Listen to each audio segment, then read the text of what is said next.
Bonjour à tous. Voilà, je vous fais cette petite vidéo pour vous parler d'un sujet qui est important et qui pour moi est un sujet quand même de base, qui sont justement les conventions, euh, tout ce qui est nos valeurs de base, qui peuvent être justement des conditionnements. Donc ça peut être l'éducation de nos parents, ça peut être la façon dont la société a l'habitude de fonctionner et de nous dicter finalement nos conduites. L'éducation nationale qui va beaucoup nous dicter nos conduites. Je n'ai pas dit que c'était négatif ou positif. En tout cas, euh, je capte mal la lumière. Ah, je suis blanche, voilà comme ça. En tout cas, qui peuvent voilà, nous influencer sur notre façon d'être, notre façon de fonctionner avec les autres, notre façon de fonctionner en règle générale avec soi-même et avec les autres. Par exemple, on peut avoir une éducation très rigide dans laquelle on nous dit des phrases toutes bêtes. Pour être quelqu'un de bien, il faut bien travailler à l'école. Pour être belle, il faut souffrir. Il faut souffrir pour être belle. Ça peut être des petites phrases comme ça, anodines, en fait, qui nous construisent au fur et à mesure du temps. Euh, Elles sont répétées souvent, et souvent, en fait, à force qu'on les ait entendues, on croit qu'elles font partie de nous. Et c'est ça, en fait, qui peut être dangereux. Puisqu'on croit que tous ces conditionnements, je sais pas où me mettre. Je suis blanche. Dans le petit coin là. Ah bah voilà, c'est bien par terre. Je suis par terre, pourquoi pas. Comme quoi, vous voyez, il ne faut pas forcément être super bien installé dans un fauteuil pour faire une vidéo. On peut aussi la faire par terre. Voilà, c'est un conditionnement que j'aime transgresser. Alors, donc, un conditionnement peut du coup, finalement, dans notre vie, nous empêcher à être nous-mêmes, puisque quand on fonctionne avec ces conditionnements, des choses et des valeurs qu'on pense, des principes, etc., qu'on pense être à soi, et ben, ça nous empêche finalement de suivre notre propre quête. Je pars du principe. C'est une cliente récemment que j'ai eue qui me dit. Enfin, de ce que j'ai compris en elle, c'est qu'elle était tellement sage et tellement respectueuse et tellement loyale envers ses parents qu'elle n'a jamais transgressé les règles finalement que ses parents lui ont données. Et du coup, bah, elle n'a jamais vraiment vécu la vie qu'elle avait envie de mener, elle. Et vous savez, moi je suis parent et je suis sûre que je me plante sur plein de trucs et que je raconte des conneries à mes enfants. Et c'est ok. Et il faut pas. C'est important de remettre en question ses parents, de les descendre de leur piédestal et de les remettre en question parce que eux aussi ils ont appris à être parents. Ils ont fait des conneries parce qu'il n'y a pas de parents parfaits. Et c'est important d'aller un petit peu rechercher, d'aller explorer l'éducation qu'on a eue pour remettre un petit peu les choses en place. Bon, bah allez, on va faire une critique finalement de l'éducation qu'on a eue. Bah là, bon, bah mes parents, peut-être que s'ils n'avaient pas fait ça, ça aurait peut-être été mieux pour moi. Si là, bah, ils ne m'avaient pas dit ça, peut-être que je ne serais pas comme ça aujourd'hui. Je ne ferais pas les choses comme ça, comme ça. Et en fait, c'est ça en fait de faire ça, puisqu'on va remettre en question notre socle, hein, la façon dont on s'est construit, donc finalement les fondations, pour aller regarder un petit peu, parce que quand on va regarder les fondations, si elles ont été mal, c'est un mot fort, mais construites d'une manière qui ne nous respectait pas en tant que personne, et ben en fait, le bâtiment, en fait, donc nous-mêmes, notre façon de fonctionner dans notre vie actuellement, bah, elle peut être un petit peu branlante, elle peut ne pas être adaptée. Et c'est là que c'est important d'aller fouiller là-dedans, puisque justement, vous allez pouvoir vérifier si les conditionnements que vous avez vécus, que vous avez eus quand vous étiez enfant, sont, euh, sont importants dans votre vie aujourd'hui, sont finalement quelque chose qui vous mène là où vous voulez aller, ou au contraire qui vous bloque. Et ça peut être partout, ça peut être aussi à l'école. Moi, je sais que parfois j'entends encore des phrases qu'on m'a dites quand j'étais en école d'esthétique. On me disait le nez vous gêne, Anaïque, parce que j'avais un crayon qui passait qui passaient d'un autre côté ou pas d'un autre côté. Et, euh, et en fait, c'est des choses qui me reviennent souvent. Et ça, c'est un conditionnement. J'ai la capacité de remettre ça en question et de me dire, bon, est-ce que c'est utile aujourd'hui dans ma vie? Non. Donc, ben, bouge. Et voilà, et je le balaye. Mais il est quand même là. C'est des phrases que j'ai entendues, qui m'ont façonné, qui m'ont construite, qui ont construit la manière d'apprendre mon travail, donc dans l'apprentissage. Donc elles font partie de moi, puisque j'ai construit mon travail avec toutes ces méthodes que m'ont apprises mes formatrices.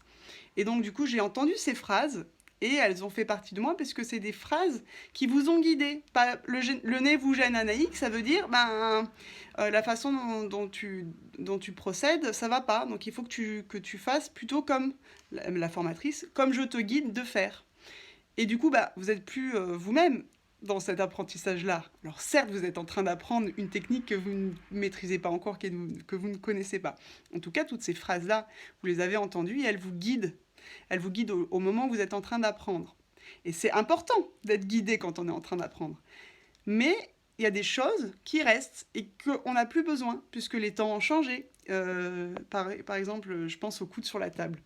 Moi, quand mes enfants ont commencé à manger à table, c'est vrai que spontanément, j'avais envie de leur dire ne mettez pas les coudes sur la table. Et en fait, je suis allée regarder un petit peu, parce qu'en fait, je ne trouvais pas qu'il y avait de sens à ça. Je suis allée regarder un petit peu sur Internet pourquoi on devait pas mettre les coudes sur la table. Parce que moi, j'avais entendu ça toute mon enfance. Ne mets pas les coudes sur la table. Alors du coup, je savais qu'il fallait pas mettre les coudes sur la table.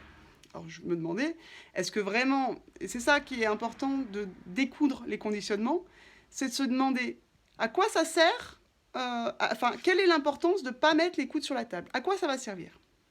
Est-ce qu'on gêne les autres? Non. Est-ce qu'on manque de respect aux autres? Non. Est-ce que ça nous empêche de manger? Non plus. Donc, du moment où ça n'empêche pas de manger, que finalement on ne dérange pas les autres, à quel moment on devrait suivre des règles qui n'ont aucun sens? Et les règles font partie des conditionnements. Et alors du coup, je suis allée chercher cette histoire de coude sur la table. Alors il se trouve qu'en fait, c'était au Moyen-Âge, où en fait, à l'époque, les tables étaient pas très solides. Donc si tout le monde mettait leurs coudes sur la table, ça faisait casser la table se cassait la figure. Au jour d'aujourd'hui, elles tiennent plutôt bien, hein. On n'a plus besoin de faire attention à la table. En général, on peut même monter dessus et il se passe rien, hein. Combien de personnes montent et dansent sur les tables? À moins que votre table soit pas très solide. En tout cas, les coudes sur la table, c'est OK. Et ensuite, c'était souvent des gros banquets. Il y avait tellement de monde autour de la table que du coup, il n'y avait pas assez de monde pour tout le monde. Il n'y avait pas assez de place pour tout le monde. Et que si tout le monde mettait ses coudes, on s'en sortait pas. Il n'y avait pas du tout de place pour les autres. Donc du coup, au jour d'aujourd'hui, vous n'êtes pas en grande tablée. Et encore, si vous êtes en grande tablée, vous évitez de mettre vos coudes sur la table, vous vous adaptez. Vous mettez votre conditionnement. Ah, tiens, oui, c'est vrai que là, si je mets mes coudes, ça va bloquer. Mais là, ça c'est du bon sens. On n'a pas besoin de suivre un conditionnement au quotidien, puisque les banquets, on n'en fait pas tous les jours. Et notre table, il y a rarement quelqu'un à coller des deux côtés de votre posture à table. Donc voilà, ça c'est un conditionnement, ne mets pas les coudes sur la table, qui nous guide encore aujourd'hui, parce qu'on peut en entendre encore. Je suis sûre que vous racontez plein de conneries, vous aussi, à vos enfants en tant que parents, parce que vous les avez entendus par vos propres parents. Et c'est humain, mais voilà, c'est important d'aller remettre en question toutes ces guidances, toute l'éducation, toutes les règles que vous avez reçues, et aussi ces valeurs, les valeurs qu'on apprend quand on est plus jeune. Je cherche un peu de lumière autre que celle-là, parce que vous ne me voyez plus. Toujours pas. Voilà, comme ça. Je fais les quatre coins de ma pièce, c'est bien. Et du coup, toutes ces valeurs qu'on inculque à nos enfants, pareil, ce sont des conditionnements. Et c'est nos propres valeurs à nous. Alors, si on a déjà fait le tri dans ses propres valeurs, on peut enseigner à nos enfants leurs propres valeurs en leur disant, voilà, moi je trouve que, c'est pas respectueux. Là, ce que tu fais, c'est pas respectueux. Euh, voilà. Ça ne... Comment dire? Ce n'est pas une valeur fondamentale, puisque chacun a sa propre réalité. En fait, quand vous allez donner une valeur à votre enfant, c'est la vôtre, c'est ce qui vous est cher à vous. Mais peut-être qu'une autre personne, ça ne sera pas sa valeur à lui. Et on ne peut pas en faire une généralité. Alors, marcher sur les pieds de ses copains, je pense qu'on peut en faire une généralité, hein. Ça se fait pas, ça fait mal. Et d'ailleurs, il a mal, donc, et tout le monde a mal, donc ça là, on peut la faire. Mais par exemple, euh, ne fais pas la bise à un copain parce que ça peut le déranger, ou, ou ne dis pas pardon, mais dis plutôt excuse-moi. Vous voyez, ça c'est des choses propres à chacun. C'est du propre à chacun, et je pense qu'il faut se laisser guider après par ce qui est important pour nous, en l'inculquant à nos enfants ou en le transmettant aux autres personnes comme quelque chose qui nous est propre et pas comme quelque chose d'une généralité.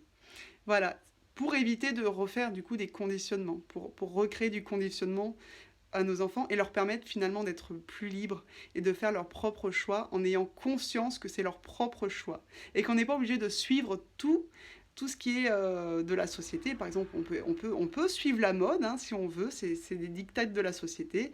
En ce moment, j'ai vu que c'était la mode des sourcils hyper épais. On peut en faire une généralité, parce qu'à chaque période de la société crée sa mode et crée ses dictats de société, crée ses conditionnements, et la femme ne doit pas avoir de poils. Qu'est-ce que c'est que ça? Vous voyez, ça aussi c'est un conditionnement. L'homme a le droit d'avoir des poils, c'est normal, d'ailleurs même c'est viril, mais la femme, il ne faut pas qu'elle ait de poils. Et ça c'est un conditionnement de la société. Les femmes ne doivent pas être grosses. C'est pareil, c'est un diktat de la société, ce sont des conditionnements. Les femmes doivent penser qu'elles doivent être maigres, parce que c'est ce qu'on leur montre à la télé, ce qu'on nous montre dans la publicité. Tout ça, ce sont des conditionnements. Et on n'est pas obligé de suivre tout ça. Et c'est important de remettre les choses en question. Je répète cette remise en question parce qu'elle est importante pour enlever tout ce qui est conditionnement. Voilà. Donc, posez-moi des questions si vous avez envie dans les commentaires. Je pourrais répondre à vos questions.